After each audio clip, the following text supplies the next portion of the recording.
நீ ஜெப நேரத்தில் இருக்கும்பொழுது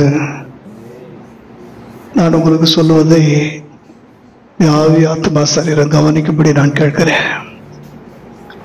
யோவான் சுவிசேஷ புத்தகம் 1வது அதிகாரம் 14வது வசனம் சொல்லுகிறது, அந்த வார்த்தை மாம்சமாகி கிருபையினாலும் சத்தியத்தினாலும் நிறைந்தவராய் நமக்குள்ளே வாசம் பண்ணினார். இயேசு இந்த உலகத்துல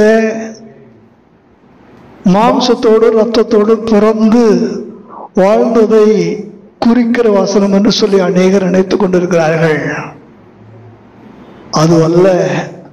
திருவிருந்திலே அவர் மாம்சத்தோடு ரத்தத்தோடு நமக்குள்ளே கலந்து வாழ்கிறார் அல்லவா? அந்த கிருபையையும் சத்தியத்தை நாம் அறிந்து கொள்ளக்கூடிய ஒரு ஆராதனை தான் இந்த திருவிருந்து ஆராதனை. ஆண்டவரே, அந்த கிருபையை நான் பெற்றுக்கொள்ளவும் அந்த சத்தியத்தை உணர்ந்து கொள்ளவும் தக்கதாக இன்றைக்கு எனக்குள்ளே நீர் மாம்சமாக, எனக்குள்ளே நீர் ரத்தமாக நீர் இணைந்திருக்கிறதுக்காக, நீங்கள் கலந்திருக்கிறதுக்காக நன்றி.